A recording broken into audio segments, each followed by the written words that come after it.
Hello my dear 9th class students, welcome to Magnet brains.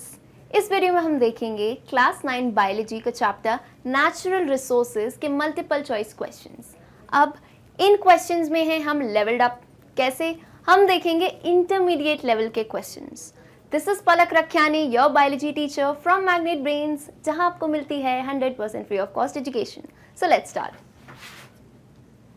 आ जाते हैं फिर से वही कहानी पे। किस पे? 20 क्वेश्चंस हम देखेंगे। हर क्वेश्चन में 4 ऑप्शंस होंगे।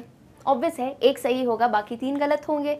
तो हम डीपली एक बोलते हैं ना क्विक रिवीजन करते हुए चलेंगे हर ऑप्शन का। Okay, so let's start. Question number 1, identify the correct statement for phenomena of land breeze. अब किसकी बात है देखो। अच्छा, एक और छोटी सी टिप ले लो। जब भी किसी क्वेश्चन में आए करेक्ट मार्क करना है, इनकरेक्ट या ट्रू और फॉल्स ऐसा कुछ भी दिया हो तो उसको ज़रा थोड़ा हाईलाइट कर देना कि हमें याद रहे कि करना क्या है। तो इसमें करेक्ट वाला ऑप्शन बताना है। लैंड ब्रीज फिनोमेना भी दे दिया तो आ जाओ भाई, कोई बात नहीं, आता है हमें लैंड ब्रीज।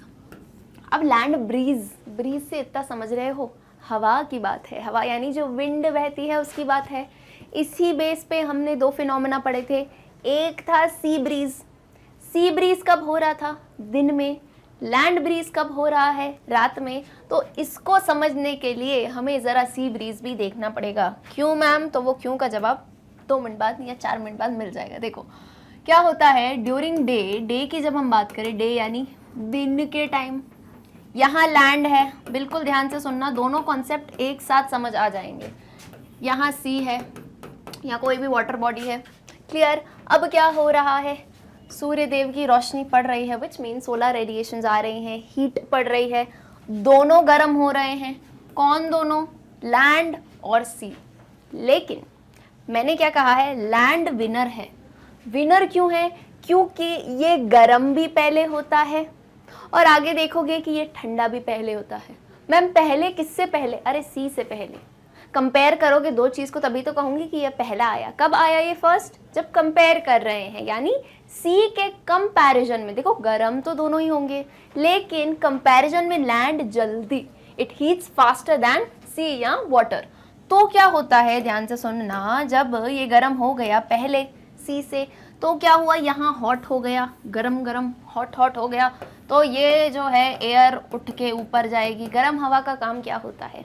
ऊपर जाना, ऊपर जाना। क्या जैसे देखती हो दूध वगैरह बॉईल करते हो या पानी जब बॉईल करते हो तो एयर जो होती है क्या बैठी रहती है? गर्म होके क्या जाने लगती है? ऊपर। तो वैसे ही जब लैंड गर्म हुआ तो क्या हुई? एयर गई ऊपर। अब जब एयर ऊपर चली गई, मान लो ये चली गई, ये बाय बाय यहाँ पे चली गई, तो ये जो रीजन है ना नीचे, ये हो जाता है, यहाँ पे कुछ नहीं है, कोई प्रेशर नहीं है क्योंकि ऊपर चली गई हवा।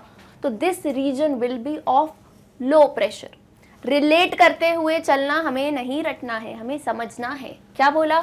जब ये गर्म हुआ लैंड, एयर ऊपर गई, विच मीन्स जो नीचे एरिया बचा है that is a region of low pressure.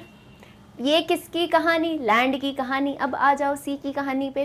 क्या बोला? कंपैरिजन में कुछ टाइम, मतलब पूरा मैं नहीं कह रही कि बहुत टाइम लगेगा, कुछ हो सकता है, कुछ मिनट्स और कुछ आवर्स का डिफरेंस हो सकता है, इजंट इट, या कुछ सेकंड्स जैसे हम कह सकते हैं। उस डिफरेंस में क्या होगा? अब सी धीरे गर्म हुआ, मतलब हवा अभी भी वही है, विच मीन्स इस रीजन पे क्या है? हाई प्रेशर अभी भी वही है, इन द सेंस कि हवा कूलर है। कौन सा कूलर? घर वाला कूलर। हाँ समझ जाओ, उससे जो हवा निकलती है कौन सी? ठंडी हवा, कूल हवा है, कूल एयर है, मतलब this is a region of high pressure, isn't it. अभी तक गर्म हवा आई नहीं, अभी तक ठंडी है कंपैरिजन में। तो क्या होता है, एक कॉन्सेप्ट और समझ जाओ, जिसके पास कोई चीज ज्यादा होगी वही तो कम वाले को दे पाएगा। जैसे आप क्लास में हो, है ना, कुछ बच्चे ऐसे होते हैं, 2 टाइप के बच्चे होते हैं क्लास में। एक जो बॉक्स लेके जाते हैं और बॉक्स में ढेरों पेन लेके जाते हैं, और एक थे या कुछ होंगे आप में से जो बिल्कुल नहीं, बिल्कुल ऐसे ना मुंह उठा के चल देते हैं स्कूल, कुछ पेन वेन नहीं, सब दोस्त से लेना है। तो वो दोस्त जिसके पास पेनों का भंडार है, यानी हाय, वो आपको दे पाएगा ना पेन। आप क्या दे पाओगे? बिकॉज आपके पास तो है ही नहीं। तो यानी कि हाई टू लो वाला कॉन्सेप्ट चलता चला आया है, यानी रिच देगा पुअर को, हाई देगा लो को। हम किस में देखते हैं? डिफ्यूजन में भी, हाई कॉन्सेंट्रेशन से लो कॉन्सेंट्रेशन में जाता है, इजंट इट? वैसे ही यहाँ भी सेम चीज फॉलो होगी, कोई नाइंसाफी नहीं है। क्या बोला? हाई प्रेशर है, तो हाई प्रेशर से जो विंड है या ब्रीज है वो कहाँ फ्लो करेगी? लो प्रेशर में। मतलब समझ रहे हो कहाँ से कहाँ हवा जा रही है? ये सी है और ये लैंड है, यानी समुद्र से लेके हवा का पूरा जो झोंका आया है वो कहाँ पे? लैंड पे। So this phenomena which happens during day when wind या breeze flows from sea to land is known as sea breeze। समझे कि नहीं? देखो ये मैंने पहले क्यों समझाया, क्योंकि अगर दिन की कहानी समझ गए ना तो रात की कहानी बहुत आसान है। नाइट में बस अलग थोड़ा सा उल्टा प्रोसीजर होता है। अब सुनो, अगर सी ब्रीज समझ आया तो जरा सुनना ध्यान से। अब क्या बात हुई रात की? सन जा चुका है, टाटा बाय बाय, है ना, सूर्यास्त हो गया यानी कि सन जा चुका है। अब क्या हो रहा है? देखो थोड़ी अलग कहानी है। अब जब कुछ गर्म करने को है नहीं, क्या बोला? कुछ गर्म करने को है नहीं, ये दोनों ऑलरेडी थे गर्म, कौन? लैंड और सी।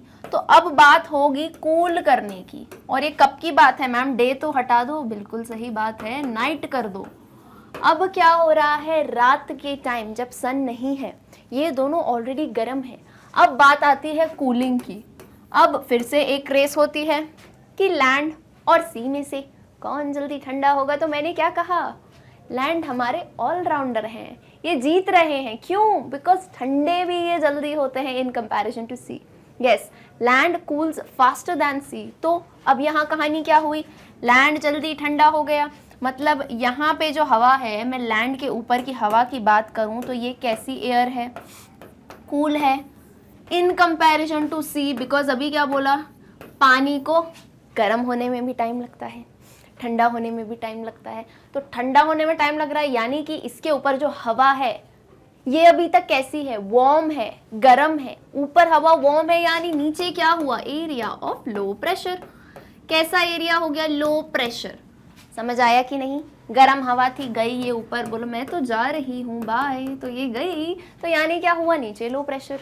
अब इधर दूसरी कहानी है, यहाँ ठंडा है, अभी तक कूल है, विच मीन्स दिस एरिया अभी तक ये क्या है? हाई प्रेशर है। वही कहानी होगी, बस चेंज क्या है? पहले इधर से पानी आ रहा था, अब इधर जाएगा। सॉरी, पानी नहीं, इधर से हवा आ रही थी, अब यहाँ जाएगी, यानी from region to high to low, which means land से सी तक जाएगी ब्रीज।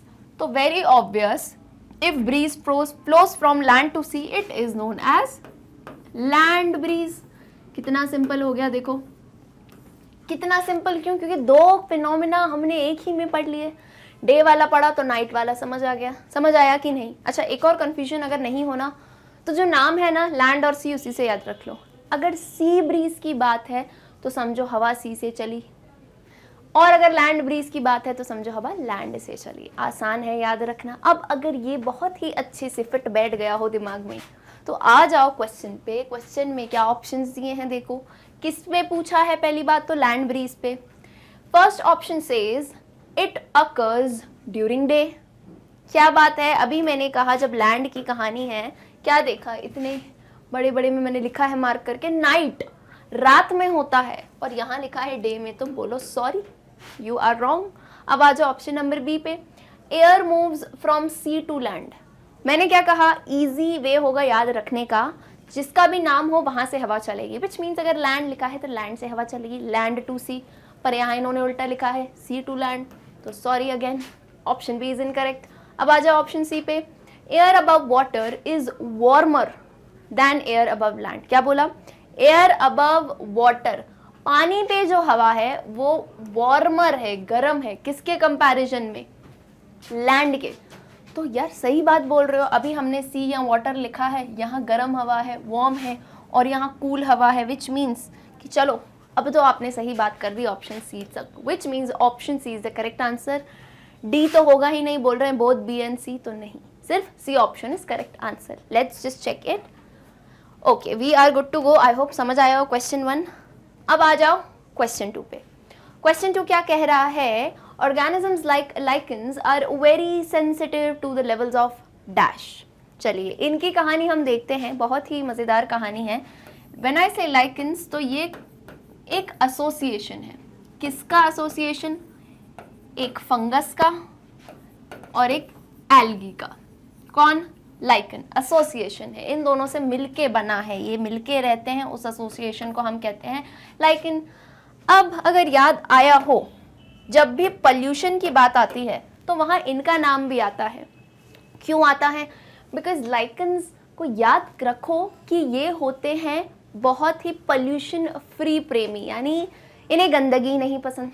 ठीक है, कैसे टाइप के हैं लाइकन? इन दोनों का एसोसिएशन है और ये ऐसे हैं, बोलते हैं हमें गंदगी नहीं पसंद है, हमें पॉल्यूशन नहीं पसंद है, भैया हमें तो अच्छी जगह पे रहना है। तो विच मीन्स जहाँ भी पॉल्यूशन, क्या बोल रही हूँ मैं, जहाँ भी पॉल्यूशन होगा वहाँ ये नहीं होंगे।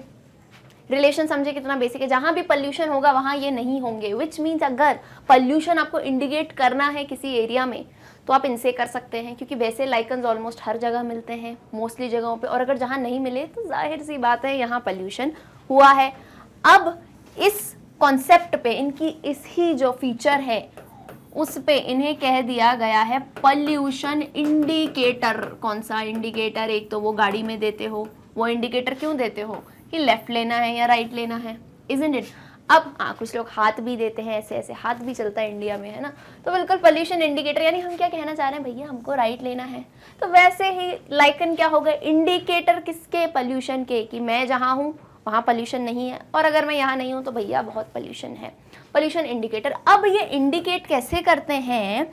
यानी इंडिकेट तब कर पाएंगे जब इन्होंने कुछ सेंस किया हो।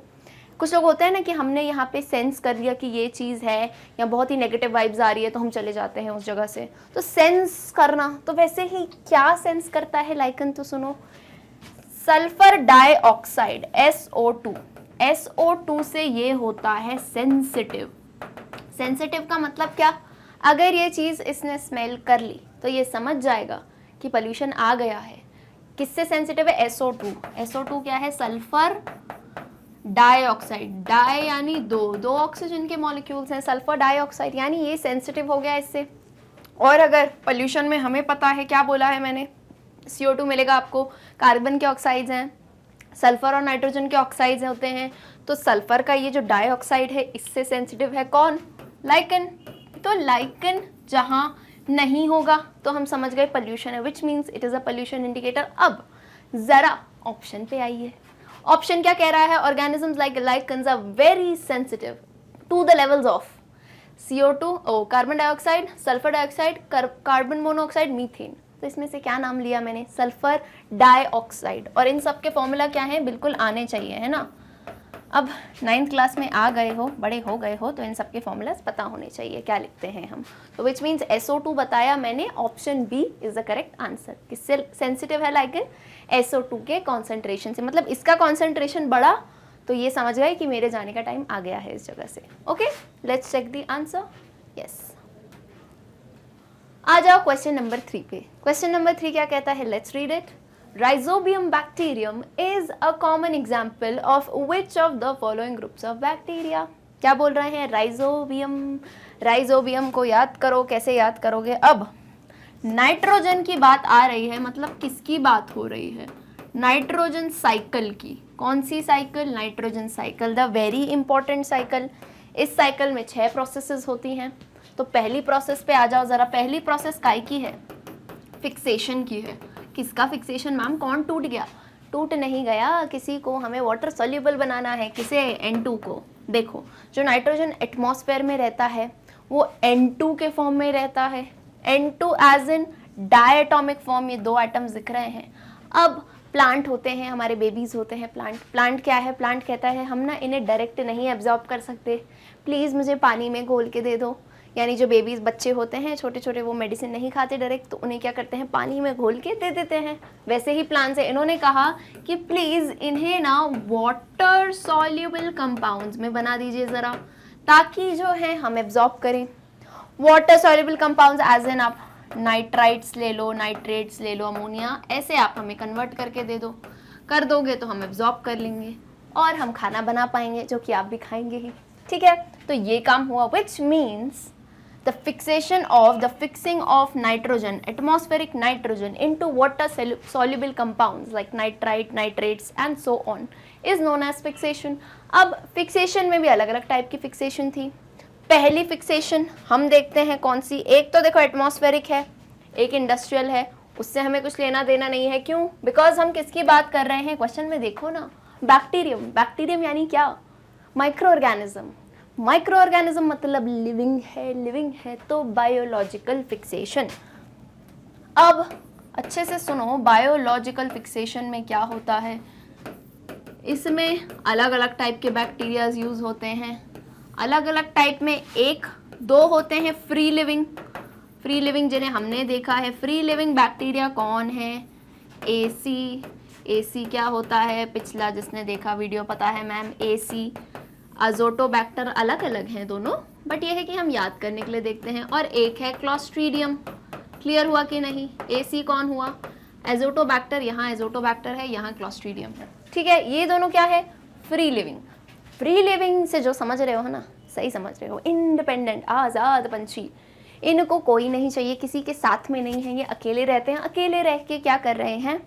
Nitrogen fixation. एक तो ये कैटेगरी हुई. अब आ जाओ भैया दूसरी कैटेगरी पे. दूसरी कैटेगरी क्या है? दूसरी कैटेगरी इज सिम्बायोटिक वाले बैक्टीरिया. सिम्बायोटिक वाले बैक्टीरिया यही जिनका नाम आप देख रहे हैं क्वेश्चन में, राइजोबियम. अब राइजोबियम सिम्बायोटिक कैसे है? मतलब ये रहता है एसोसिएशन में. कौन सी एसोसिएशन? विच मीन्स कि ये कहीं ना कहीं किसी के साथ कनेक्टेड है, साथ में रह रहा है. तो वो कौन है इसका साथी? इसके साथी हैं रूट नोड्यूल्स. किसके रूट नोड्यूल्स? जो लेग्यूमिनस प्लांट्स होते हैं या जिन्हें हम कहते हैं लेग्यूम्स, उनकी रूट नोड्यूल्स में. And if you can't imagine legumes, imagine मटर. मटर यानी पी होता है एक टाइप का लेग्यूम. सो इनकी जो रूट की नोड्यूल्स होते हैं वहाँ ये रहते हैं और वहाँ बैठ के करते हैं क्या? Biological nitrogen fixation. कौन? राइजोबियम. अब जरा इधर आओ, जो मैंने आपको पूरी प्रोसेसेस बताई, इसमें ये क्या कर रहे हैं? Nitrogen fixation. मतलब कि ये प्रोसेस क्या हुआ? नाइट्रीफाई करने का हुआ. नाइट्रीफाई यानी क्या? नाइट्रोजन को फिक्स करने का हुआ. तो अब जरा इधर देखो और मुझे बताओ कि क्या काम है इनका. देख के बताना बिल्कुल ही. Rhizobium bacterium is a common example of which of the following groups of bacteria? Nitrifying bacteria, ammonifying bacteria, nitrogen fixing bacteria या डीनाइट्रीफाइंग बैक्टीरिया. तो जब प्रोसेस है नाइट्रोजन फिक्सेशन, उस प्रोसेस करने वाले बैक्टीरिया को हम क्या कहेंगे? Nitrogen fixing bacteria. And we can see option C is the correct answer for the same. Let's check it and move on. Correct. अब आइए क्वेश्चन नंबर 4 पे. Question number 4 on your screen. क्या कह रहा है question? Which sector is the single largest consumer of fresh water in India? थोड़ा interesting question है. Which sector? Sector यानी ऐसा कौन सी जगह है, ऐसा कौन सा जो है ना सेक्टर हम कह रहे हैं. एग्रीकल्चर हुआ, इंडस्ट्री हुआ, डोमेस्टिक हुआ, घर में हुआ, पावर प्लांट्स हुए, कहाँ पे सबसे ज़्यादा क्या यूज़ हो रहा है? Fresh water. जो फ्रेश वाटर है हमारे एटमॉस्फेयर में वो. तो अब हम बताते हैं. देखो आपको बहुत ही एक इंटरेस्टिंग बात, 70% ये मैक्सिमम एक सेक्टर है, सेंटर नहीं सेक्टर है, जो यूज़ कर रहा है क्या? Fresh water. जो साफ पानी अवेलेबल है हमारे एटमॉस्फेयर में, कौन है वो? तो आ जाओ. प्लांट्स, क्रॉप्स, इन सबको उगाने का काम जो करते हैं, agriculture sector. Yes, this is the sector which is consuming the maximum amount of fresh water. कौन सा सेक्टर? एग्रीकल्चर. कितना परसेंट? अराउंड 70%. अप्रॉक्सीमेशन है ये. कितना? 70% ऑफ फ्रेश वाटर एग्रीकल्चर में जाता है. इंडस्ट्री वगैरह की बात करो तो यहाँ पे हम ले सकते हैं मोस्टली 20% इंडस्ट्रीज में जाता है एंड बाकी बचा हुआ परसेंट हम बांट लेते हैं डोमेस्टिक यूजेज या पावर, इन सब में जाता है. तो मेन क्या दिखा मैंने? 70% जो बताया किसका? एग्रीकल्चर का. खेती बाड़ी में जा रहा है हमारा सबसे ज़्यादा फ्रेश वाटर. एंड अच्छी ही बात है. क्यों? वहीं से तो हमारी सारे न्यूट्रिशन, फूड, सभी चीज़ें आ रही हैं. So let's check the answer and we are talking about India over here. तो ये भी याद रखना. ओके चलो आ जाते हैं क्वेश्चन नंबर 5 पे. The process of photosynthesis and respiration cause the cycling of dash through the environment. अब किसकी बात कर रहे हैं? हमने पढ़ी हैं बायोजियोकेमिकल साइकिल्स. अब उसमें से कह रहे हैं कि ऐसा कौन सा ये कंपाउंड है या एलिमेंट है जिसके लिए फोटोसिंथेसिस और रेस्पिरेशन हो रहा है और उसी की वजह से ये आ रहा है वापस साइकिल में। तो आ जाओ किधर, यहीं आना है, कहीं नहीं जाना है, फोटोसिंथेसिस पे आओ। फोटोसिंथेसिस प्रोसेस जो हम बहुत ही पहले से पढ़ते आ रहे हैं, क्या होता है, सनलाइट आती है, ठीक है, सनलाइट, वाटर एंड ये जो नाम लिखूंगी बताना ज़रा कौन है, ये है CO2, कार्बन डाइऑक्साइड। कार्बन आया कि नहीं, ओहो वो थोड़ी ना है, कार्बन डाइऑक्साइड। कार्बन डाइऑक्साइड में कौन है, कार्बन है, विच मीन्स कि कहीं ना कहीं इन प्रोसीजर में से कौन साइकिल अप हो रहा है, कंज्यूम हो रहा है, किसमें, फोटोसिंथेसिस में, कौन, CO2। अब आ जाओ किसकी बात कर रहे हैं, ये तो प्लांट्स की बात हो गई। अब आ जाओ रेस्पिरेशन, दोनों में ही रेस्पिरेशन की बात करें, ह्यूमंस में और क्या है, प्लांट्स में। तो क्या होता है, देखो अगर ह्यूमंस की बात करें तो हम क्या इनटेक करते हैं, ऑक्सीजन, और बाहर जो एक्सपेल करते हैं तो उसको क्या कहते हैं हम, CO2। अगेन CO2, कार्बन जो है बाहर जा रहा है, मतलब एटमॉस्फेयर में घूम फिर के ये साइकिल चल रही है कि नहीं। प्लांट्स इसी CO2 को कंज्यूम कर रहे हैं और हम इसे ही, जो हमारी एक्टिविटी हुई अंदर, टिश्यूज़ ने पूरा काम किया, उन्होंने क्या बाहर निकाला, CO2, और वही हमारे लंग्स तक गया एंड वो नोज से बाय बाय आ गया, कहाँ, एटमॉस्फेयर में। तो विच मीन्स कि कहीं इनटेक हो रहा है, कहीं एक्सपेल हो रहा है, ये क्या चल रही है, साइकिल। ये साइकिल चली तभी कौन आया वापस, कार्बन। मतलब हम किस पे फोकस कर रहे हैं यहाँ पे, कार्बन से। तो which means the process of photosynthesis and respiration cause the cycling of dash through the environment. Let's just check the answer. Yes, correct. Let's come to question number 6. The process of converting ammonia into nitrite is called. चलो अब क्या बोल रहे हैं, process of conversion of ammonia, मतलब ammonia की बात करी, नाइट्राइट की बात करी, तो कौन याद आया, नाइट्रोजन साइकिल याद आई मैम। ये सब हमने कहाँ देखा था, नाइट्रोजन साइकिल में ही तो। ये नाइट्रोजन कहाँ से कहाँ जा रहा है। Now if we talk about chemical formula, ammonia we can write NH3, nitrite we can write NO2। Clear है, इधर में कन्वर्ट हो रहा है। अब इस प्रोसीजर में एक चीज़ समझो क्या हो रही है, अमोनिया दिया हुआ है, ठीक है। अब एक साइकिल बनाई थी हमने, एक टेबुलर टाइप बनाया था, वो अगर याद आए तो उसमें इधर यहाँ दिखाती हूँ, जिसे याद आए वेल एंड गुड, बताना कहाँ यूज़ हुआ था ये प्रोसेस गई है ना। इस प्रोसेस में ये इम्पोर्टेंट रोल प्ले कर रहा था, यानी अगर अमोनिया को हमने नाइट्राइट में बदला, विच मीन्स हमने क्या कर दिया, अमोनिया का हमने कर दिया nitrification. This is one of the important steps, और ये लास्ट सेकेंड स्टेप होती है किसकी, नाइट्रोजन साइकिल की। क्या करते हैं हम, देखो नाइट्रिफिकेशन कब होगा, जब अमोनिया होगा। अमोनिया कैसे हुआ था, अमोनिया अमोनिफिकेशन से हुआ था, ठीक है, अमोनिफिकेशन से हुआ था, जो कि प्लांट्स के अंदर हो रहा है, ठीक है। ये प्रोसेस हुई, उसके बाद अमोनिया किस में बदला, नाइट्राइट में। इस प्रोसेस को हम कहते हैं नाइट्रिफिकेशन। इसके बाद की कहानी भी अगर सुनो ना तो ये बस उल्टी हो जाती है प्रोसेस, ये हो जाता है डीनाइट्रिफिकेशन। मतलब क्या हुआ, अभी नाइट्राइट नाइट्रेट बन गए, अब डीनाइट्रिफिकेशन में क्या होता है, वापस से साइकिल की बात है तो नाइट्रोजन वापस तो देना ही है ना, ले लिया तो अब देना है वापस, मतलब कि ये जो नाइट्राइट है ना, इसको ही नाइट्रिक ऑक्साइड, फिर नाइट्रस ऑक्साइड, फिर उससे बदल के ये कर देते हैं नाइट्रोजन में, वापस से डायटोमिक नाइट्रोजन में, और बोल देते हैं बाय, जाओ एटमॉस्फेयर में, ठीक है। ये तो आगे की बात हुई। इतना समझे कि अमोनिया को नाइट्राइट में कन्वर्ट करने के प्रोसेस को हम क्या कहते हैं, नाइट्रिफिकेशन। तो ज़रा ढूंढिए कहाँ दिया है, दिख गया ma'am, option number C says nitrification. So correct option is option C. Yes. Let's come to question number 7. Some bacteria have the ability to fix nitrogen. This means they dash. अब वही बैक्टीरिया मैंने बताए थे दोनों अच्छे से, तो याद रहे होंगे क्या थे, फ्री लिविंग और सिम्बायोटिक वाला।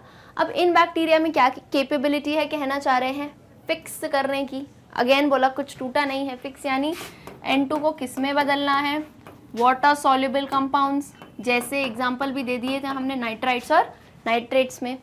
तो बस इन चार ऑप्शंस में से ज़रा पढ़ के बता देते हैं कौन सा सही है। First option says convert ammonia into nitrites and nitrates. तो अब सुनिए, अमोनिया को नाइट्राइट और नाइट्रेट में कन्वर्ट करना, ये तो आगे की प्रोसेस है। हम क्या चाह रहे हैं, एटमॉस्फेयर में जो नाइट्रोजन है उसको आप कन्वर्ट करिए वाटर सॉल्यूबल में। और अमोनिया की बात क्यों नहीं है, क्योंकि अरे अमोनिया तो प्लांट यूज कर रहा है ना। किस में यूज कर रहा है, अमोनिया से अमीनो एसिड्स बनाए इन्होंने और उसी से प्रोटीन बनाए, तो ये प्लांट प्रोटीन हो गया ना, ये तो यूटिलाइज हो रहा है। ये थोड़ी नाइट्रोजन फिक्सेशन, यानी जो एटमॉस्फेयर में नाइट्रोजन है उसको कन्वर्ट करो और मुझे दो। तो ये process first one is incorrect. Let's come to option number B, break down useful nitrogen rich compounds and release ammonium ions. अरे नहीं, क्यों उल्टी बात कर रहे हो, अभी बोला किसी को कंपाउंड को थोड़ी ना ब्रेक डाउन करना है, हमें तो सिर्फ ये मॉलिक्यूल है N2 का, इसको प्लीज वाटर सॉल्युबल कर दो। तो ठीक है, ये भी छोड़ो। अब आ जाओ, convert nitrates into nitrogen gas. किसकी बात कर रहे हैं, नाइट्रेट्स इनटू नाइट्रोजन गैस। तो ये बात हम क्या कर सकते हैं, बोल सकते हैं, पर कैसे बोले सही, क्यों नहीं बोले सही, क्योंकि ये उल्टी बात कह रहे हैं। ये कह रहे हैं कि नाइट्रेट जो NO3 है इनको नाइट्रोजन गैस में कन्वर्ट करो। अरे नाइट्रोजन को फिक्स करना है, मतलब ये बात है, इसको उल्टा कह दिया।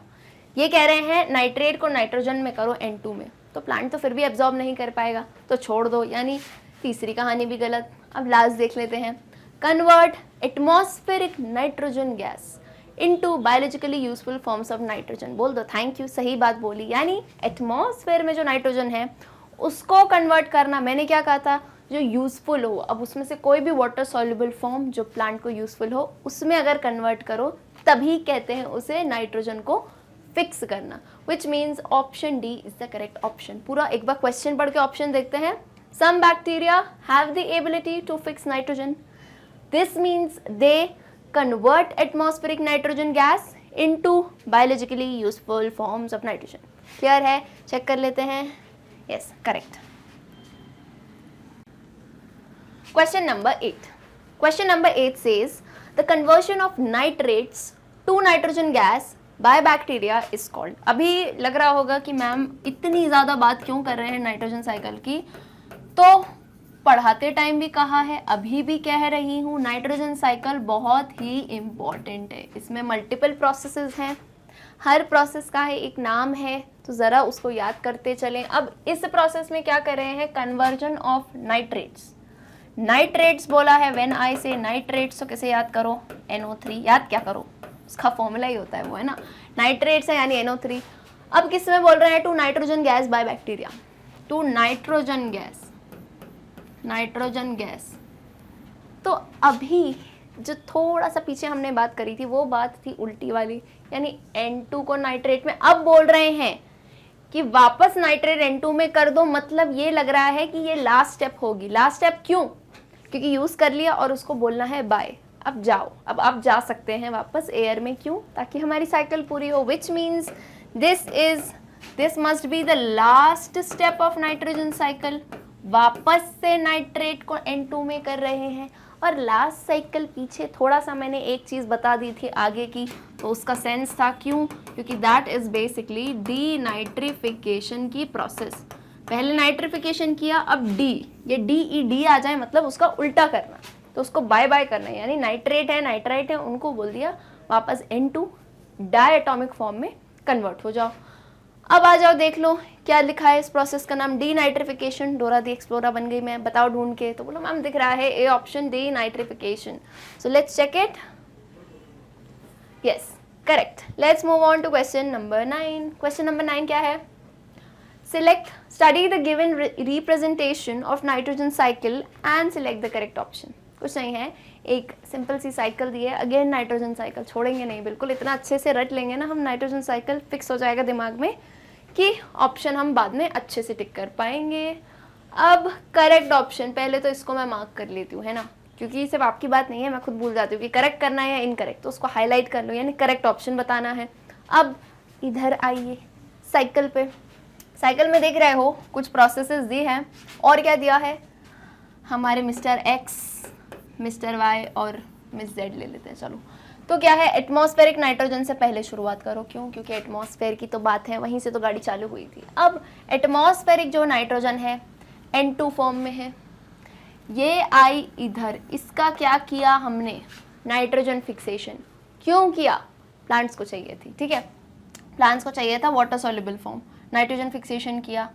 अब जब, बिल्कुल ध्यान से सुनना, नाइट्रोजन फिक्सेशन करने पे जो X आया है, यानी जिस X का यूज किया गया है, यूज कह सकते हैं बिकॉज प्रोसेस का नाम तो यहाँ लिख दिया, जो यूज किया गया है वो क्या होगा, ठीक है।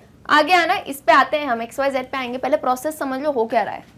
उसके बाद क्या बने, NH4+। तो NH4+ कंफ्यूज मत होना, NH3 मैंने आपको बताया है अमोनिया होता है, NH4 अमोनियम होता है, कंफ्यूज वाली सिचुएशन नहीं, अच्छे से केमिस्ट्री पढ़िए। अमोनिया एंड NH4 होगा अमोनियम, बस A और ये UM का फर्क है। अब इसमें भी इन्होंने क्या लगा दिया है ऊपर, NH4+। So whenever you find ऐसा प्लस दिखेगा आपको तो वो कुछ नहीं है, वो आयंस होते हैं, आयंस, यानी NH4+ are ammonium ions. Clear है, तो अमोनियम आयन बना, ठीक है मैडम, ये इसको लेके गए ऊपर, इन अमोनियम आयंस का क्या बनाया, नाइट्राइट और नाइट्रेट, और किसकी मदद ली गई, Y की। क्लियर है, मदद ली गई या प्रोसेस का नाम है, जो भी समझो, वो हम देखेंगे ऑप्शन में, तभी टिक करेंगे। अब लास्ट आ जाओ, ये नाइट्राइट नाइट्रेट बने, काम हो गया, बाय बाय, मतलब बाय, अभी नहीं, जाना नहीं, यानी एयर में ये वापस जा रहे हैं, एटमॉस्फेरिक नाइट्रोजन में यूज हुआ Z। अब अगर ये समझ आया हो, चलो ये लिखे रहने दे रही हूँ, अमोनिया अमोनियम ये हटा देते हैं, ठीक है। अब आ जाइए जरा ऑप्शंस पे और देख के बताओ कौन सा करेक्ट है इनके regarding, because it could be या तो ये नाम हो सकता है जो बैक्टीरिया या यूज हुए, या फिर प्रोसेस का नाम। So let's see, option A, process X is ammonification in which nitrocystis converts nitrogen into ammonia। किसकी बात हो रही है, प्रोसेस X की, मतलब इतना समझ आ गया ये प्रोसेसेस हैं। अब X के लिए कह रहे हैं कि इसमें एक प्रोसेस हो रही है जो है अमोनिफिकेशन। अमोनिफिकेशन में क्या कह रहे हैं कि नाइट्रोसिस्टस कन्वर्ट कर रहा है नाइट्रोजन को अमोनिया में। ये बात हम नहीं मानेंगे, क्यों, बिकॉज हमने अभी देखा कि नाइट्रोजन फिक्सेशन हुआ, फिक्सेशन होने के बाद ध्यान से सुनना क्या बन रहा है, नाइट्रेट्स, नाइट्राइट या अमोनियम आगे जाके बना। अब जब ये बन गया है अमोनियम, तो बाद में जो चीज़ बनेगी वो क्या बन रही है, नाइट्राइट और नाइट्रेट। और ये कह रहे हैं कि ये नाइट्रोजन को डायरेक्टली अमोनिया में कन्वर्ट कर रहे हैं, तो ये बात सही नहीं है। इसमें क्या होता है, अमोनिफिकेशन में ऑलरेडी आपको नाइट्राइट या नाइट्रेट में मिल रहा है, then you are converting it into ammonia. Clear है कि नहीं, समझ आया, यानी X जो है हमारा अमोनिफिकेशन नहीं है। क्लियर, चलो अब नेक्स्ट आ जाओ किस पे, प्रोसेस B, प्रोसेस नहीं मतलब B है, प्रोसेस Y है। Process Y is nitrification in which ammonia oxidize to nitrite and then nitrates. Process Y कहाँ है, Y ये है, Y कहना चाह रहे हैं नाइट्रिफिकेशन है, in which ammonia oxidised to nitrates and then nitrites. ठीक है, देख लेते हैं जरा, आ जाओ इधर। प्रोसेस Y क्या है, बोल रहे हैं ये वाली प्रोसेस इज नाइट्रिफिकेशन। अच्छा, अब जब मैं याद करूं तो बात तो थोड़ी सही लग रही है। क्यों सही लग रही है, क्योंकि मैंने क्या कहा था, अमोनिया होता है या अमोनियम आयंस ले लो, इनको कन्वर्ट किस में किया गया है, नाइट्राइट ले लो या नाइट्रेट में। तो इस प्रोसेस को क्या कहा था, नाइट्रीफाइंग बैक्टीरिया देखे थे ना, तो नाइट्रिफिकेशन। चलो यहाँ तक तो कहानी सही लग रही है, आगे देखते हैं। In which ammonia oxidised to nitrite and then nitrate, so which means it is absolutely correct. सही बात है, ये क्या हो रहा है, ये नाइट्रिफिकेशन हो रहा है, अमोनिया को ऑक्सीडाइज कर दिया गया जिसमें ये नाइट्राइट और नाइट्रेट में बदल रहा है, यानी हमें मिल गया हमारा second option is correct. But रुको ज़रा, सब्र करिए, आ जाइए ऑप्शन सी पे, ऑप्शन सारे देखेंगे। Process Z is denitrification and is carried out by bacteria Nitrosomonas and Nitrobacter. ओहो, चलो प्रोसेस कौन सी बता रहे हैं, Z प्रोसेस बोल रहे हैं, डीनाइट्रिफिकेशन। तो ये बिल्कुल सही बात है, प्रोसेस की बात तो आपने सही कह दी, डीनाइट्रिफिकेशन है, एटमॉस्फेरिक नाइट्रोजन में वापस, मैंने कहा था ना वापस कन्वर्ट करने के प्रोसेस से। लेकिन क्या बात है इसमें बात ये है कि ये जो बैक्टीरिया के नाम ले रहे हैं ना, ये डीनाइट्रीफाइंग बैक्टीरिया नहीं है, ये डीनाइट्रीफाइंग बैक्टीरिया नहीं है, विच मीन्स कि ये ऑप्शन भी हो जाता है इनकरेक्ट। प्रोसेस सही बोली, बैक्टीरिया के नाम गलत बोले, विच मीन्स हमें मिल गया हमारा correct option, option number B. आ जाओ देख लेते हैं करेक्ट। आइए नेक्स्ट क्वेश्चन पे, क्वेश्चन नंबर 10, आधा पड़ाव, हाफ क्वेश्चंस पे आ गए हम। Why is it difficult to integrate nitrogen gas from the atmosphere into the nitrogen cycle of the biosphere? क्या कहना चाह रहे हैं कि जो नाइट्रोजन गैस है एटमॉस्फेयर से नाइट्रोजन साइकिल में वापस डालने में दिक्कत क्यों आती है। क्या बोला जा रहा है यहाँ पे, यहाँ ये कहना चाह रहे हैं कि जो एटमॉस्फेयर में नाइट्रोजन होता है, क्या नाइट्रोजन होता है, उसे एब्जॉर्ब यानी जो साइकिल है उसमें डालने में दिक्कत क्यों आ रही है। कौन सी साइकिल, नाइट्रोजन की साइकिल में क्या प्रॉब्लम आती है, ऐसी क्या प्रॉब्लम है जो ये डायरेक्टली नहीं आ रहा है, कुछ तो गड़बड़ है। तो वो गड़बड़ देखो, गड़बड़ ये होती है बेसिकली कि नाइट्रोजन होता है डाई एटॉमिक फॉर्म में। कौन सा फॉर्म, डाई एटॉमिक, 2 एटम वाला फॉर्म, N2। अब प्लांट्स जो होते हैं, प्लांट्स यानी जो हमारे लिविंग ऑर्गेनिज्म प्लांट्स, ये डायरेक्टली एब्जॉर्ब नहीं कर पा रहे हैं N2। ये क्या कहते हैं, पानी में घोल के दो, किस में, वाटर सॉल्युबल या सॉल्युबल फॉर्म्स में, लाइक नाइट्राइट्स एंड नाइट्रेट्स। कितनी बार यही बोला है मैंने। तो यही इशू आ रहा है, यानी ऐसा नहीं है कि हो नहीं रहा है, बट थोड़ा कॉम्प्लिकेशन हो रहा है, यानी बायोलॉजिकल, यानी कुछ बैक्टीरिया हैं, कुछ इंडस्ट्रीज़ हैं, लाइटनिंग, उन्हें मदद करनी पड़ रही है। मतलब इतना सारा एटमॉस्फेयर में है नाइट्रोजन, फिर भी उसको तोड़ मड़ोड़ के कुछ अलग फॉर्म में हमें एब्जॉर्ब करना पड़ रहा है। तो जो मैंने बात कही, अगर ये रीज़न दिख रहा हो तो बताना। पहला क्या है, nitrogen is not very abundant in the atmosphere, गलत कह रहे हो। नाइट्रोजन गैस तो सबसे ज़्यादा प्रेजेंट होती है एटमॉस्फेयर में, और परसेंटेज जिसको भी याद हो तो जल्दी से कमेंट करके बताओ। सेकेंड ऑप्शन पे आ जाओ तब तक, nitrogen gas N2 can be used by living organisms in soluble form. यही तो बात मैंने कही, क्या कही, कि डायरेक्ट नहीं ले सकते, लेकिन अगर सॉल्युबल फॉर्म में दोगे तो हम ले सकते हैं। तो ये ऑप्शन बिल्कुल करेक्ट है। क्यों? बिकॉज हमें पता है डायरेक्ट नहीं ले पा रहे हैं, बट कैसे ले रहे हैं, सॉल्युबल या वाटर सॉल्युबल फॉर्म में। क्लियर है? आगे नेक्स्ट ऑप्शन एक बार फिर से देख लो, oceans quickly absorb nitrogen gas. तो वही बात हमने कही कि नहीं हो पा रही है ना एब्जॉर्ब। अब क्या कह रहे हैं, living organisms quickly absorb N2 gas. तो ये तो उल्टी बात कह दी, N2 गैस अभी तो कहा डाई एटॉमिक है, नहीं कर पा रहे हैं, नहीं हो रही है एब्सॉर्ब, उसको चेंज करके दो। Clear? Which means option B is the correct option. Let's check it. Yes, let's move on to question number 11। Bacteria, Azotobacter and clostridium drive the dash cycle.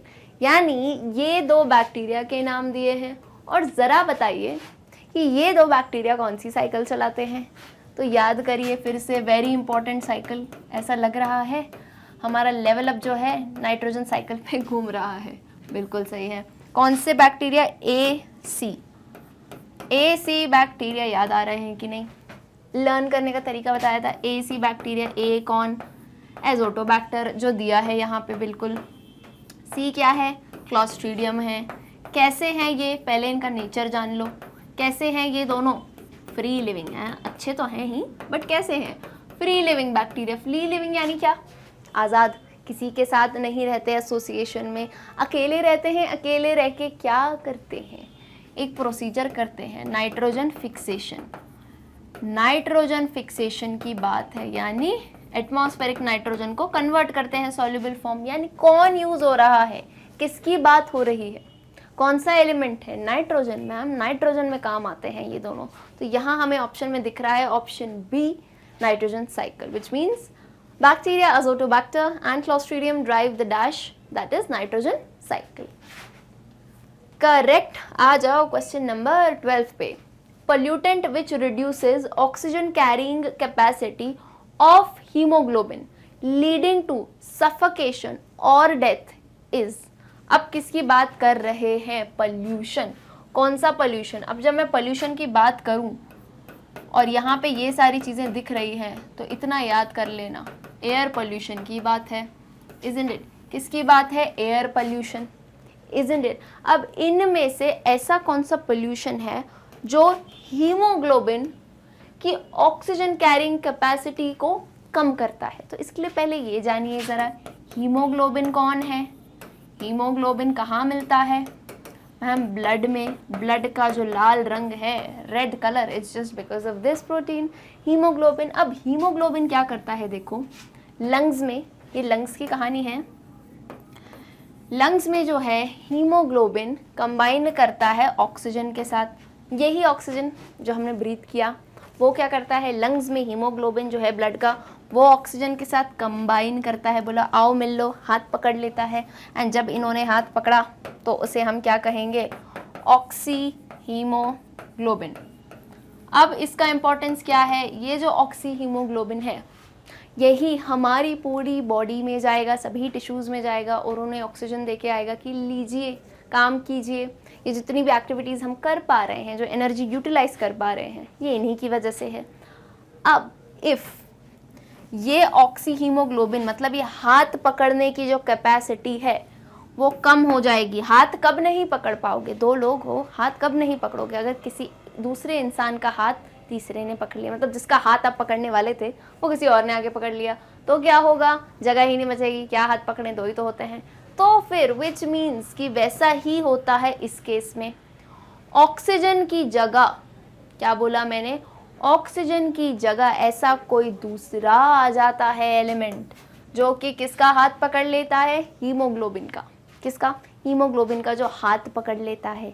अब हमें पता है ये सब जो हम देख रहे हैं, कार्बन मोनोऑक्साइड, सल्फर डाइऑक्साइड, कहीं ना कहीं ये कहाँ से आएंगे, एयर से, एयर पोल्यूशन। वाई, बिकॉज हम इनको इनहेल कर रहे हैं, कहाँ से, नाक से, इजंट इट, नोज से हम इनहेल कर रहे हैं तो कहीं ना कहीं वहीं से आएंगे।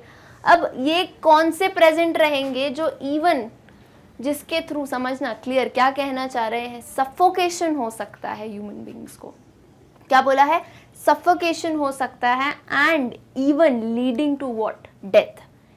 मतलब इतना हाई केस हो सकता है। लीडिंग टू डेथ क्यों है, बिकॉज अगर देखो एनर्जी पहुंचेगी नहीं आपकी सेल्स तक, इवन ब्रेन तक जब ऑक्सीजन नहीं जाएगा तो ये क्या कर देगा, काम करना बंद कर देगा ना। मतलब इतना कैपेसिटी लो कर देते हैं हीमोग्लोबिन की कि वो ऑक्सीजन से बिल्कुल भी बाइंड नहीं कर पाए। तो अब इन चार में से हम, मुझे बताओ क्या होगा। First is carbon monoxide. Carbon monoxide क्या है, CO। Second is sulphur dioxide. Sulphur dioxide याद आ रहा है, लाइकन्स, लाइकन्स की बात करी थी हमने, उसमें आया था sulphur dioxide. C is ozone, D is nitric oxide. तो याद करो, कार्बन मैंने क्या कहा था, एक होता है CO2, ये तो ठीक है, एक होता है कार्बन मोनोऑक्साइड। ये कब निकलता है जरा ध्यान देना, जब भी फॉसल फ्यूल्स का, फॉसल फ्यूल्स यानी क्या, पेट्रोलियम वगैरह है, इन सब का क्या हो रहा है, इनकम्प्लीट कंबस्शन।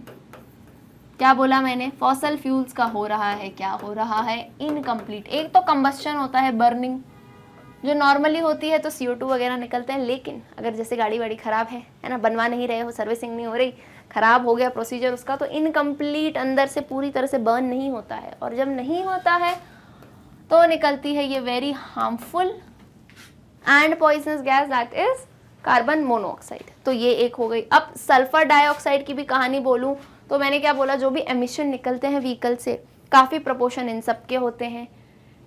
मतलब नाइट्रोजन की भी ऑक्साइड्स होती हैं एंड ओजोन। अच्छा, एलिमिनेट तो सबसे पहले मैं बताना चाहूँगी ओजोन, O3 को कर दो। क्यों, अरे यहाँ है ही नहीं, वो कहाँ है ओजोन। ओजोन प्रेजेंट है हमारी ऊपर वाली लेयर में। कौन सी ऊपर वाली लेयर, स्ट्रेटोस्फेयर, वहाँ पे प्रेजेंट है। उसका काम तो है UV रेस से बचाना, तो वो तो नहीं आएगी ऑप्शन में। यानी हम क्या कहना चाह रहे हैं कि मैम इतना तो हम समझ गए, चलो नाइट्रिक ऑक्साइड को भी हटा दो, ये भी इतनी ज़्यादा हार्मफुल नहीं रहती है। ज़रूर ऑक्साइड्स रहते हैं बट ये इतनी हार्मफुल नहीं रहती है। अब ऐसा कोई कंपाउंड, इतना समझ पा रहे हो होगा कि जिसकी, क्या बोल रही हूँ, जिसकी कैपेसिटी बाइंडिंग की ज़्यादा हो, किससे, ऑक्सीजन से। समझे कि नहीं, ऐसा कोई कंपाउंड होगा जिसकी कैपेसिटी ऑक्सीजन से भी ज़्यादा बाइंड करने की होगी, किससे, हीमोग्लोबिन से। तो हम बिल्कुल सही देख पा रहे हैं, कार्बन मोनोऑक्साइड जो मैंने आपको क्या कहा, पॉइजनस, बिल्कुल ही इसे हम कहते हैं पॉइजनस, डेडली, जिसे कहते हैं ना डेडली गैस की। तभी अपनी गाड़ियां हैं ना, उनको ज़रा सर्विसिंग करके रखा करो। क्यों, बिकॉज अगर इनकम्प्लीट कंबस्शन हुआ तो CO यानी कार्बन मोनोऑक्साइड ज़्यादा बाहर निकलेगी, ज़्यादा पोल्यूशन होगा और इवन हमारी बॉडी में प्रॉब्लम कॉज करेगी। क्लियर है, चलो आगे आ जाओ। Question number 13. Small ice crystals that form around dust of salt particles is dash. चलिए अब किसकी बात आ रही है? आइस क्रिस्टल्स, स्नो वाली बात. तो अगर याद आ रहा हो, प्रेसिपिटेशन जो बारिश आती है वो ज़रूरी नहीं हो हर बार कि कैसे आए, रेन यानी पानी के फॉर्म में. कभी कभार क्या होता है, कूलर एरियाज होते हैं जहाँ पे ठंड होती है. अगर टेम्परेचर ठंडा हो तो 3 फॉर्म्स में मैंने बताया था. क्या? एक होता है स्लीट, एक होता है स्नो, एक होता है, क्या होता है आखिरी? हेल. अब डिफरेंस क्या है समझो, बहुत ही बेसिक डिफरेंस है स्लीट में, स्नो में और हेल में. हम सभी को बर्फ कहते हैं पर थोड़ा डिफरेंस है. स्लीट में क्या होता है, स्लीट में ये बर्फ भूल जाती है. क्या भूल जाती है? कि ऊपर से तो पानी की तरह बरसी, बट नीचे आते आते ठंडा हो गया. तो अब याद आया, अरे अरे मुझे तो जमना था, मुझे तो आइस होना था. तो क्या होता है, ये नीचे आके ऐसे आइस फॉर्म में होती है. और ऐसे ब्रांचेस देखते हो, ब्रांचेस ट्रीज की, तो कभी ऐसी देखी होगी लटकती हुई ऐसे बर्फ, यहाँ आके वो जम गई. कहाँ पे? नीचे आके एटमॉस्फेयर में ऐसे आइस के फॉर्म में यूं जम गई. तो उसे हम क्या कहते हैं? स्लीट. किसे? जो ऊपर तो आई थी थोड़े रेन के फॉर्म में, बट जमीन पे आके फ्रीज हो गई. कौन? स्लीट्स. नेक्स्ट आता है स्नो. बर्फ की जब हम बात करते हैं तो बर्फ हम देख पाओगे ना, तो बर्फ जो बनती है वो किससे बनती है? वो सराउंड करती है. किसको सराउंड करती है? सॉल्ट या फिर डस्ट पार्टिकल्स को. डस्ट में ही देखो, डस्ट पार्टिकल्स में कितने सस्पेंडेड मैटर्स रहते हैं, सॉल्ट पार्टिकल्स रहते हैं, सो ऑन. तो वो सब क्या बनते हैं? उनके अराउंड जब ठंडक हो जाती है तो ऐसे बन जाता है बर्फ. Isn't it? ये क्या हो गई हमारी snow. On the other hand hello है. कौन सी? हेल. हेल मतलब कि ये जब क्लाउड से ही आई है ना, वहीं से ये आइस के बॉल्स बन के आई है. आइस के बॉल्स कहाँ से? क्लाउड से ही बन के आए हैं. ये वहीं पे बॉल्स बन गए और नीचे आके धड़ाम से. तो विच मीन्स स्नो का मैंने क्या बताया, स्नो जो होती है वो बनती है डस्ट पार्टिकल. मतलब देखो, ये डस्ट पार्टिकल हैं, बहुत सारे प्रेजेंट हैं नेचर में, उसके अराउंड बन जाती है. ये अराउंड, उसके आसपास बर्फ बन जाती है, तो वैसे ही स्नो गिरती है. समझे? स्लीट समझ आया? Sleet, snow and hail slight difference है, बट याद रखिएगा. तो लेट्स चेक कहाँ दिया है हमारा स्नो. स्नो है option B, which means B is the correct option. Yes. Let's move on to question number 14. Question number 14. The atmosphere of the earth is heated by radiations which are mainly dash. Okay. अब कौन से radiation की बात कर रहे हैं? अर्थ की heating की बात आ रही है, यानी वार्म करना. अब वार्म करने में रेडिएशंस किसके आते हैं? तो हमें पता है मेन जो हमारी एनर्जी है ड्राइव कर रही है, सोलर एनर्जी. सोलर एनर्जी कहाँ से आती है? सन से आती है. सूर्यदेव, सन से आती है सोलर एनर्जी. यानी इन्हीं रेडिएशन से हमारा अर्थ जो है हीट अप हो रहा है, गर्म हो रहा है. So the atmosphere of the earth is heated by radiations which are mainly either radiated by sun, re-radiated by sun, re-radiated by water, या फिर re-radiated by land and water. तो क्या बोलना चाह रहे हैं हम? It will be re-radiated by land and water. अब बोलोगे मैम तो फिर आपने सन की बात क्यों करी? तो ये कहानी बहुत ही बेसिक है, मुझे लगा समझ जाओगे. और अगर नहीं समझे हो तो सुनो, रेडिएटेड का मतलब समझे तो री-रेडिएटेड का मतलब भी समझ जाओ. री-रेडिएटेड मतलब एक चीज़ तो सही बात है कि एनर्जी तो सन से ही आएगी. देखो अपने आप तो नहीं है कि हम लैंड और वाटर हीट हो रहे हैं. कौन कर रहा है हीट? सन की एनर्जी. बट जब सन एनर्जी घुसी है ना एटमॉस्फेयर में, उसके बाद ध्यान से सुनना, ये लैंड है या वाटर बॉडीज है, इनसे हीट अप जब हुआ, यहाँ हीट हुआ, यहाँ वाटर राइज किया, यहाँ से एयर राइज करी, ये जो हीट बनी रहेगी एटमॉस्फेयर में, दैट इज बेसिकली व्हाट, यही हीट है जिसकी वजह से जो है हमारा एटमॉस्फेयर गर्म रह रहा है. चलो सन ने तो डाली, सही बात है, सन के रेडिएशन आए, बट उन रेडिएशन से land and water bodies heat हुए और वो हीट हमारे एटमॉस्फेयर में रिटेन्ड रही. दैट इज बेसिकली क्या हमारा आंसर. The atmosphere of the earth is heated by radiations which are mainly re-radiated by land and water. Clear है? रेडिएटेड यानी आना और री-रेडिएटेड यानी बाउंस बैक जिसे कहते हैं ना, वो वाली चीज. ओके चलो let's move on to question number 15. क्या है question number 15? Rainfall patterns depend on the dash. Rainfall pattern, rainfall की बात है यानी किसकी बात है, रेन की बात है, बारिश की बात है। अब बोल रहे हैं बारिश का जो पैटर्न है, रेनफॉल का जो पैटर्न है वो किस पे डिपेंड करता है। तो जरा ऑप्शन देख लेते हैं। Underground water table, number of water bodies in an area, density pattern of human population in an area, prevailing season in an area. तो ज़रा याद करिए रेनफॉल को। रेनफॉल क्या है भाई, प्रेसिपिटेशन। किस पे आना है, रेन की बात है, बारिश की बात है, किस साइकिल की बात करेंगे। कितनी ऑब्वियस मैम, क्वेश्चन आप कितने ऑब्वियस पूछ रही हैं। Water cycle, of course water cycle की बात है। तो याद करिए, ज़रा याद करिए, वाटर साइकिल में क्या हो रहा था, सन थे, सूर्य देव थे हमारे। अच्छा याद नहीं आ रहा है, कोई बात नहीं, याद करा देते हैं। क्या है वाटर साइकिल में, आ जाओ सन बनाते हैं, बड़ा मज़ा आएगा है ना सन वगैरह बनाने में सबको। चलिए सन बनाया यहाँ पे। अब यहाँ नीचे मैं क्या बनाऊँगी, वाटर बॉडीज़ बना देती हूँ। इधर मैंने बनाई वाटर बॉडी। अब क्या हुआ, सन की रेडिएशंस आई हैं यहाँ से, गर्माश हीट रेडिएशन आई। यहाँ क्या हुआ, यहाँ जो वाटर था वो हीटअप हुआ, इवेपोरेट हुआ, वाटर वेपर्स वो कहाँ गए, ऊपर क्लाउड बनाया, कंडेंसेशन हुआ, फिर प्रेसिपिटेशन हुआ, रेन आई। मतलब कि कौन दिख रहा है जिसकी वजह से वाटर वेपर ऊपर गए और बारिश हुई।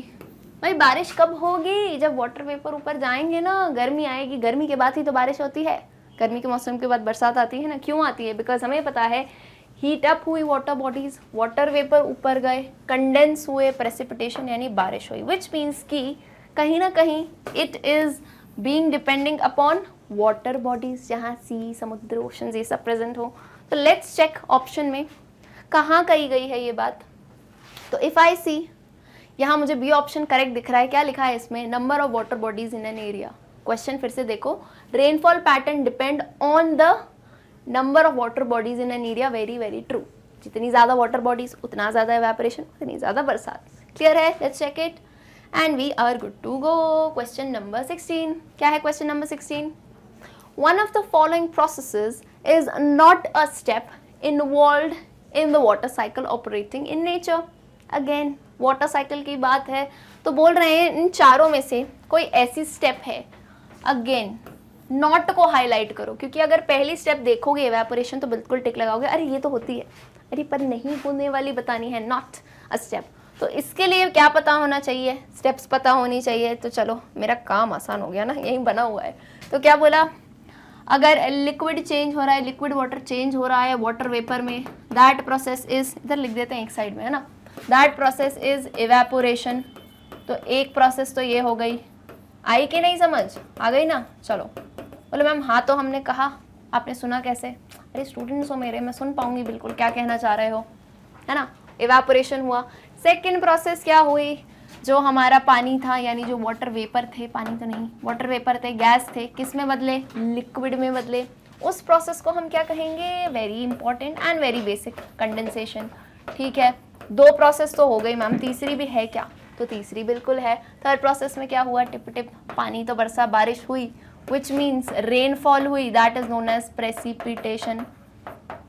सब ऐसे टेढ़ी हो गई मेरी। प्रोसेसेस क्या है, इवेपोरेशन, कंडेंसेशन, प्रेसिपिटेशन। अब ये तीन अगर दिख रही हूँ ऑप्शन में तो ठीक है, और इनके अलावा जो अलग सी चीज़ दिखे उसको बोलना वो आंसर है। क्यों, बिकॉज हमें नॉट बताना है। तो क्या इवेपोरेशन प्रोसेस थी, बिल्कुल थी। क्या ट्रांसपिरेशन प्रोसेस थी, अभी शन दिखेगा ना तो सबको टिक मत कर देना, तो क्या बोलोगे, ट्रांसपिरेशन प्रोसेस थी। तो ट्रांसपिरेशन क्या है पहले तो ये जानो, पहले ही ऐसे मत करना कि नहीं टिक नहीं करेंगे। ट्रांसपिरेशन सुनो तो सही, होता क्या है, जो लीव्स होती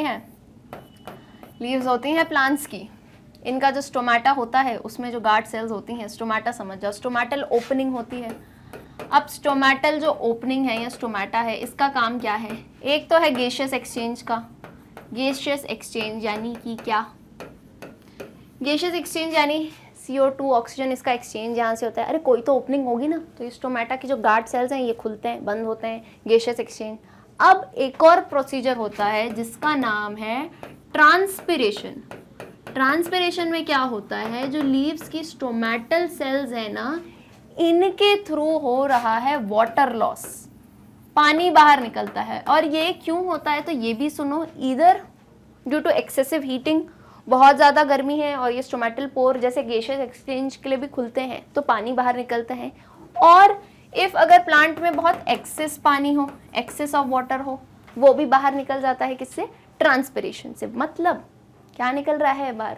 वाटर। अरे वाटर इन्वॉल्व है ना। अब वाटर के लिए यूजुअली बच्चे ये बेसिक सी साइकिल याद रखते हैं और इसके बाद भूल जाते हैं। तो ट्रांसपिरेशन जब दिखे तो मना नहीं करना। ट्रांसपिरेशन में भी क्या जा रहा है? वाटर जा रहा है ना वापस नेचर में, तो which means transpiration is also involve.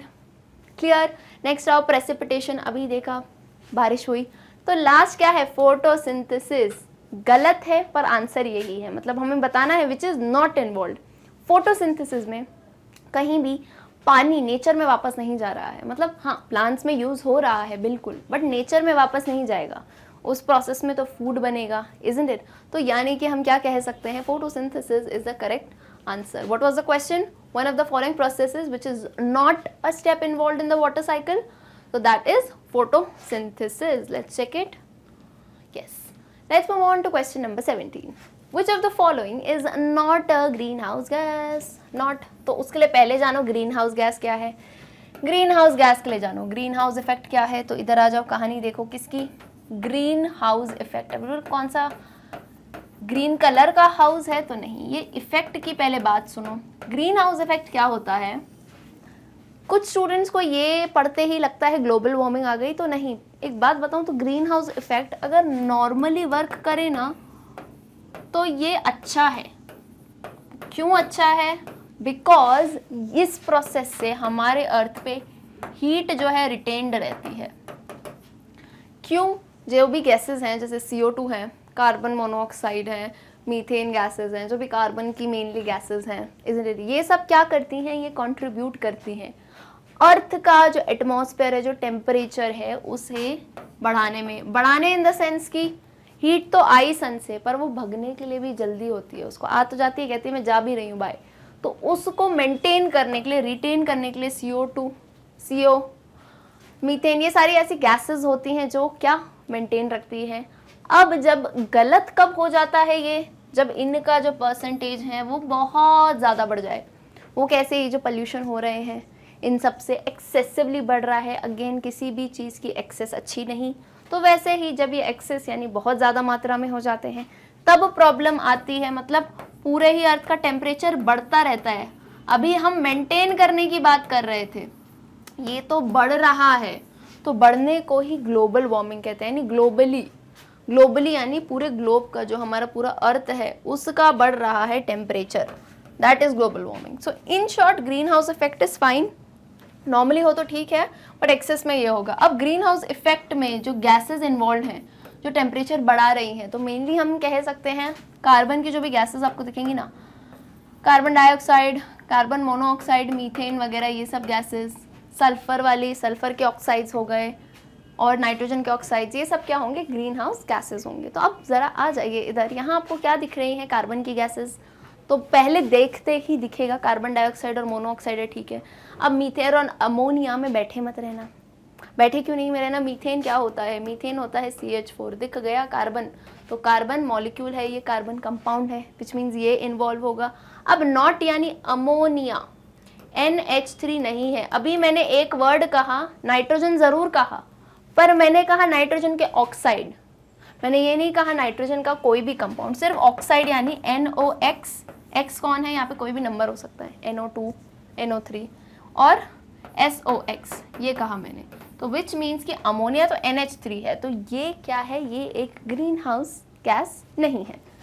Let's check it. Question number 18, ozone layer is getting depleted because. अब किसकी बात आई? ओजोन लेयर, वही लेयर जिसको हम थैंक यू कहते हैं कि आपने हमें किससे बचाया। तो देखो इधर, ओजोन लेयर, पहले डिप्लीशन जानो तो उससे पहले ये जानो कि लेयर क्या है भाई। लेयर जानोगे तभी तो जानोगे कि इसमें प्रॉब्लम क्या आ रही है। तो ज़रा आ जाइए, एक जल्दी से हम रिवीजन ले लेते हैं ओजोन लेयर का। और जब मैं ये पढ़ा रही हूँ तो बिल्कुल ऐसी ना हर लाइन होती है कि मैम हमें आ रही है, हमें पता है, तो वेरी गुड, है ना। ओजोन लेयर, ओजोन लेयर क्या होती है? ये लेयर प्रेजेंट रहती है एटमॉस्फेयर में। कहाँ रहती है? तो देखो ये जो हमारा अर्थ है, ये हमारी अर्थ की समझ लो, है ना, ये बाउंड्री है, पूरा अर्थ नहीं बनाया, ऊपर से बनाया है, ये अर्थ है, क्लियर है। अब अर्थ में ही एक लेयर है जिसका नाम है क्या, ये ऊपर से बना देते हैं, स्ट्रेटोस्फेयर। कौन सी लेयर, स्ट्रेटोस्फेयर। अलग अलग लेयर्स पड़ी थी, लेयर्स ऑफ द अर्थ। कितनी लेयर्स होती हैं बताइए ज़रा, याद हो तो, और जिसे याद हो तो मेरी तरफ से 10 on 10 और क्या ही दूँ मैं, ठीक है। स्ट्रेटोस्फेयर है, स्ट्रेटोस्फेयर में क्या मिलती है, ये जो दिख रही है ओजोन लेयर। अब ओजोन लेयर का पहले तो काम समझो। ओजोन O3 मॉलिक्यूल होता है, ऑक्सीजन से बना। अब जो सन है, सन की रेडिएशंस आ रही हैं यहाँ से, सन है, बोलो मैम पर्पल कलर का सन है, बिल्कुल सही बात है। यहाँ से रेडिएशन आई, कौन सी रेडिएशन आई, अच्छा इसको मैं एक काम करती हूँ, ये रेडिएशंस मान लो जब आ रही हैं तो इतनी मोटी हैं, ठीक है। ये रेडिएशंस आई, ये आ रही हैं यूवी रेडिएशंस। क्या बनाई है मैंने, यूवी रेडिएशंस। मैम इतनी मोटी क्यों बनाई है, तो देखना अभी, ये यूवी रेडिएशंस आ रही हैं। अब यूवी रेडिएशन से प्रॉब्लम पर्सनली मुझे नहीं है, मिलियंस ऑफ पीपल को हो सकती थी। क्यों, क्योंकि इन रेडिएशन से अगर ओजोन लेयर नहीं बचाता ना तो मिलियंस ऑफ पीपल को स्किन की प्रॉब्लम्स, और ऐसी वैसी प्रॉब्लम नहीं, स्किन कैंसर तक हो सकता था, तो उससे बचाया है। अब ये जो रेडिएशंस आई, इन रेडिएशंस को, ये ओजोन लेयर है, दिख रही है, ये लेयर है, देखना जब इसके अंदर आएगी ना तो क्या होगा, ये इतनी मोटी लाइन जो आपको दिख रही है ना, ये हो जाएगी ना के बराबर, है ना। इससे भी पतली हो सके तो कर देते हैं, है ना। तो ना के बराबर इतनी थिक रेडिएशन, सन ही गायब हो गया, लो इतनी थिक रेडिएशन, और क्या हुआ, इतनी मोटी से इतनी पतली हो गई। क्या मतलब कि ओजोन लेयर खा जाती है इन्हें। 97 से, कोई छोटी मोटी बात नहीं है भाई, 97 से 99% तक एब्जॉर्ब कर लेती हैं यूवी रेडिएशंस। कौन, ओजोन। किसके लिए, हमारे लिए। तो इसके लिए थैंकफुल रहो। अब थैंकफुल रहने की बजाय हम ह्यूमन बींग्स की आदत क्या है, हम काम बिगाड़ते हैं। तो क्या किया हमने, इस ओजोन लेयर को ही ऐसी हरकतों से, ह्यूमन एक्टिविटीज से डिप्लीट कर दिया। Now what is depletion ma'am, तो डिप्लीशन कुछ नहीं है, खराब कर दिया, डिग्रेड कर दिया, तोड़ दिया। मैम जाके तोड़ा नहीं, यहीं पे रह के तोड़ा। कैसे, तो देखो रेफ्रिजरेंट्स होते हैं, रेफ्रिजरेंट्स जो रेफ्रिजरेटर में यूज होते हैं, फ्रिज में, वही फ्रिज जो हम हर 2 मिनट में खोलते हैं, वहाँ पे रेफ्रिजरेंट्स यूज होते हैं। उन रेफ्रिजरेंट्स में एक नाम है ये CFC। कौन है CFC, ये है क्लोरो फ्लोरो कार्बन। इतना लंबा नाम है उसका, उतने ही लंबे काम है इसके। क्या किया, ये क्लोरोफ्लोरोकार्बन जो रेफ्रिजरेंट्स या यूजुअली प्रोपेलेंट्स के तौर पे स्प्रे कैंस में यूज होता है, तो ये क्या करता है, ये क्लोरोफ्लोरोकार्बन वाला कंपाउंड जब यूज होता है, ये जाता है कहाँ पे, एटमॉस्फेयर में। एटमॉस्फेयर में चला गया ऊपर, ऊपर कहाँ तक गया, बहुत ऊपर गया है, मतलब ओजोन तक ही चला गया ये। अब जब ये वहां जाता है तो ये क्या करता है, ओजोन को बनने ही नहीं देता है। तो मैम ओजोन बन कैसे रही थी ये तो बता दीजिए। तो बहुत सिंपल, अगेन इसकी कहानी है। ओजोन मैंने क्या कहा, O3 है। क्या है, O3 है।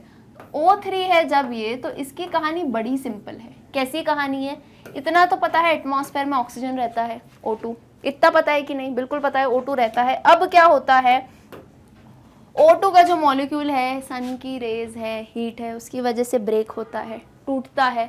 जब टूटता है तो O2 क्या हो गया, एक यहाँ मिला, एक यहाँ मिला, एक ऑक्सीजन का एटम इधर, एक इधर। अब क्या एक O2 है या बहुत सारे मिलियंस होंगे जो हम इमेजिन भी नहीं कर सकते, बहुत होंगे मैम। तो मान लो जब ये टूटा तो दूसरे O2 ने देखा, अरे ये खाली है, आ जा तो भाई मेरे साथ, तो ये आ गया, O3 बन गया। 2 + 1 तो 3 होता है ना, तो बस ओजोन बन गया। तो ऐसे ही एक्टिविटी से ओजोन बनती गई। अब क्या होता है, जब CFC ये आ जाते हैं क्लोरोफ्लोरोकार्बन, तो इसका ध्यान से सुनना, जो क्लोरीन है, क्लोरीन जो है, क्लोरीन फ्लोरीन, ये सब क्या करते हैं, ये शांत नहीं बैठते हैं। क्यों, बिकॉज इनकी कैपेसिटी हाथ पकड़ने की ज़्यादा हो जाती है। तो विच मीन्स जब इन्हें ऑक्सीजन O2 दिखता है तो ये अपने खुद के ऑक्साइड्स या अलग मॉलिक्यूल्स बना देते हैं, मतलब O3 बनने ही नहीं देते। इनने देखे अकेले O हैं, उनको लेके चले जाते हैं। जो लेके चले गए तो ओजोन ही नहीं बनी, ओजोन ही नहीं बनी तो ओजोन डिप्लीट हो गई। और एंटार्क्टिका के ऊपर साइंटिस्ट ने डिस्कवर किया था क्या, ओजोन होल, यानी वहाँ ओजोन लेयर थी ही नहीं। तो ओजोन लेयर को डिप्लीट करने वाला, डिप्लीशन, खराब या डिग्रेड करने वाले मॉलिक्यूल कौन हुए, CFC। CFC यानी किससे बने हैं, क्लोरो, फ्लोरो, क्लोरो क्या, क्लोरीन, फ्लोरो क्या, फ्लोरीन, इन सब से। तो आओ ज़रा देखो कहीं भी ऑप्शन में ये नाम हो तो बताइए। तो ऑप्शन पढ़ते हैं। एक्सेसिव यूज़ ऑफ ऑटोमोबाइल्स, उसका यूज़ नहीं है। Excessive formation of industrial units, ये तो बात ही नहीं है। ऑटोमोबाइल्स में तो CO2 वगैरह निकलता है, तो वो हमारे काम की बात नहीं। Excessive use of man made compounds containing both fluorine and chlorine, काम की बात लगी। अभी तो देखा CFC, क्लोरो फ्लोरो कार्बन। तो ये एक्सपेक्ट मत करना है ना कि डायरेक्टली ऑप्शन C मिला, CFC मिला, टाटा बाय बाय। अरे इंटरमीडिएट लेवल स्टेप अप कर दिया है, तो डायरेक्ट आंसर नहीं है, बट CFC पता चाहिए क्या होता है, पता लगा तो अब C ऑप्शन करेक्ट टिक करना। D गलत है, एक्सेसिव डिफॉरेस्टेशन, इसका कोई मतलब नहीं है ओजोन लेयर के डिप्लीशन से, which means option C is the correct answer. Okay, आ जाओ क्वेश्चन नंबर 19 पे। Oxygen is return to the atmosphere mainly by, अब बहुत देर बाद आई है कोई साइकिल, और ये ना बहुत ही बेसिक सी साइकिल है तो इसलिए इसकी इतनी बात करी नहीं, बट अब कर लेते हैं। ऑक्सीजन साइकिल की बात है। अब कह रहे हैं ऑक्सीजन एटमॉस्फेयर में रिटर्न कब होता है, मेनली कौन सी प्रोसेस है जिससे ऑक्सीजन वापस जा रहा है। तो इतना तो याद करो, हम रेस्पिरेशन करते हैं ह्यूमन बींग्स, तो हम क्या कर रहे हैं, ऑक्सीजन ले रहे हैं, मतलब देने का तो काम नहीं कर रहे। तो रेस्पिरेशन को टाटा बाय बाय कर दो, यहाँ जहाँ भी रेस्पिरेशन है मना कर दो। क्यों मना कर दो, क्योंकि ले तो ऑक्सीजन रहे हो, दे थोड़ी ना रहे हो, तो ये प्रोसेस नहीं आएगी। ये प्रोसीजर क्या है, ये प्रोसीजर है एलिमिनेशन। एलिमिनेशन मेथड मैं बताती हूँ, जब भी हम ऐसे ओलंपियाड या कॉम्पिटिटिव देते हैं ना, तो कुछ ऑप्शंस को एलिमिनेट कर देते हैं, जैसे होता है ना कुछ रियलिटी शोज में, पहले ही एलिमिनेट यानी बाय बाय कर दो, तो कम ऑप्शन बचेंगे, आंसर लाने में आसानी होगी, इजंट इट। रेस्पिरेशन को बाय बाय। अब व्हेन आई से burning of fossil fuel, burning of fossil fuel में यूजुअली क्या निकलता है, CO2, कार्बन मोनोऑक्साइड, ये सब निकल रहे हैं। तो बोला मैम ठीक है, ये बात भी है, ऑक्सीजन तो निकल रहा है ना, बट ऑक्सीजन क्या है, कंबाइंड फॉर्म में है, इसमें कार्बन के साथ कंबाइंड है, मिक्स्ड निकल रहा है, तो ये मेनली तो हम इसे नहीं कह सकते, ठीक है, बट इसको होल्ड पे रखो। अगर इससे बेटर कुछ नहीं मिला तो सही मार्क कर देना, क्योंकि ऑक्सीजन निकल रहा है लेकिन जुड़ा हुआ है किसी के साथ, तो इसको होल्ड पे रखते हैं ना किसी ऑप्शन को, तो इसको होल्ड पे रखो।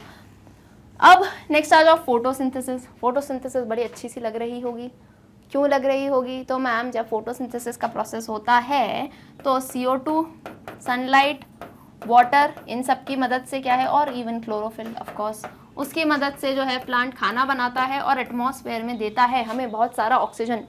यानी फोटोसिंथेसिस की प्रोसेस से ही क्या कर रहा है, प्लांट हमें दे रहा है ऑक्सीजन, और ऐसे ही O2, कुछ भी मिक्स नहीं है, कुछ भी साथ में नहीं, अकेला ऑक्सीजन बाहर आ रहा है। तो विच मीन्स कि फोटोसिंथेसिस एक ऐसी प्रोसेस होगी जिससे ऑक्सीजन रिटर्न हो रहा है एटमॉस्फेयर में मेनली, मतलब इससे भी हो रहा है, बट मैंने क्या कहा अगेन, जब भी हो सारे ऑप्शंस पढ़ो, because there may be a possibility of a more correct option. तो यहाँ पे मोर करेक्ट हमें फोटोसिंथेसिस लगा, अरे फंगाई की तो बात ही नहीं है, फंगस को तो हटा दो, यानी option C is the correct answer. Let's come to question number 20, last question क्या है, which of the following maintains the organic matter of the soil. Maintain का मतलब क्या होता है, मेंटेन यानी बनाए रखना, जैसे लोग अपनी फिटनेस मेंटेन करते हैं, अब वैसे ही सॉइल के जितने भी ऑर्गेनिक पार्टिकल्स हैं, ऑर्गेनिक मिनरल्स हैं, उन सबको मेंटेन करने में कौन मदद करता है। तो मेंटेन का मतलब सुनो, जब हमने सॉइल से इतने सारे न्यूट्रिशन लिए तो हमारी रिस्पॉन्सिबिलिटी बनती है वापस देने की। अब इस हमारी में क्या करा, ये दो लोग हैं, बैक्टीरिया एंड फंगस या फंजाई, इन्होंने क्या कहा कि हम ये काम करेंगे, क्या काम करेंगे, we will act as decomposers, हम डीकम्पोजिशन करेंगे।